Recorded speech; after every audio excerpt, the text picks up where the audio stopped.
This morning on In Depth Today, we're taking a deeper look at so-called deep fakes. Yeah, they've been in the news a lot lately. Video technology where someone's face can be manipulated or even placed onto someone else's body amid growing concerns over how deepfakes could be used and the potential impact on things like the 2020 election. Congress is holding a hearing on them today. NBC's Morgan Radford is here with a real eye-opener. You've been working on this for a while. These deepfakes, some of them are really, really good. Really good and kind of scarily good. If you haven't heard of deepfakes already, then you better get to know them because the technology that makes them is becoming easier to access than ever before. Already, numerous doctored political videos created with simple editing techniques have been debunked. But as we're about to show you, the technology used to make deepfakes is already very convincing and only getting more sophisticated. Sir Elton.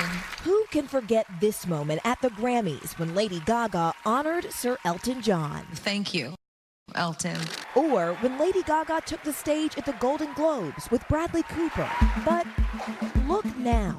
It is an honor. That's not Lady Gaga standing next to Bradley Cooper. That's me, my face replacing Lady Gaga. Michael Douglas, the Kaminsky Method.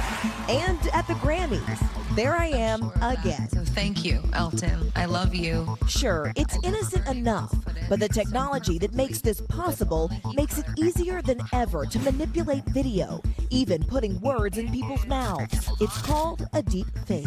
We're at a point right now where deepfakes are very realistic, and the technology is only going to get better. Jeff Smith studies deepfakes at the National Center for Media Forensics at the University of Colorado, and he made those Lady Gaga deepfakes for us. Every facial expression Lady Gaga makes, Morgan makes. Effectively, we've put Morgan at the Golden Globes. And how did he make such a convincing fake? With free software, a regular desktop computer, and some basic programming. This is what the software generates after about a few hours of training. And after about 24 hours of training, we get a much more well-defined face. There have already been a number of prominent deepfakes spread online.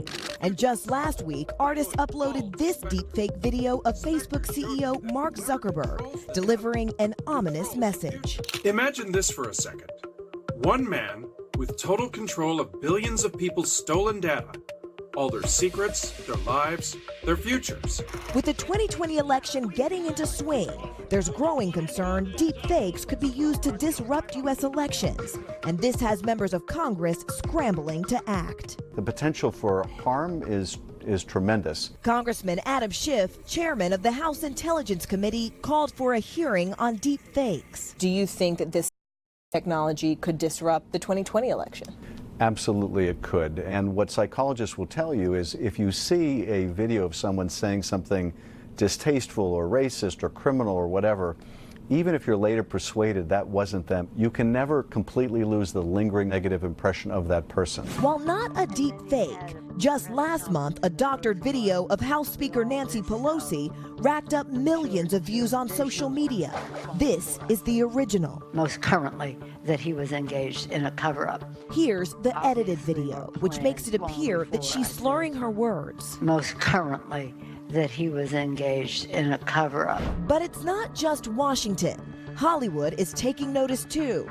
Actresses like Alyssa Milano, Gal Gadot, and Scarlett Johansson have had their faces plastered on other women's bodies in pornographic videos. In a statement in December to the Washington Post, Johansson wrote, "Nothing can stop someone from cutting and pasting my image or anyone else's onto a different body and making it look as eerily realistic as desired." And with the technology rapidly evolving, Smith says it's getting harder to distinguish the real and the fake, although there are still some telltale signs of a fake. So if you're looking at something that might be a deepfake, you can see some of this blurriness. You can see there's less detail or definition in the eyes. But for what it's worth, Morgan is now at the Golden Globes with Bradley Cooper presenting an award. You look great with Bradley there. Thank you, and blonde hair. Here's the thing, though, seriously. I mean, there's a story up on the website right now, NBCnews.com, about this guy in Czechoslovakia that's producing these videos as well that are also eerily good. The videos that originate in other countries, in foreign countries, what can actually be done about them? What can be done about the ones here? That's actually a great question. So we reached out to Facebook and YouTube, and they said they're working to update their technology and their policies to combat disinformation.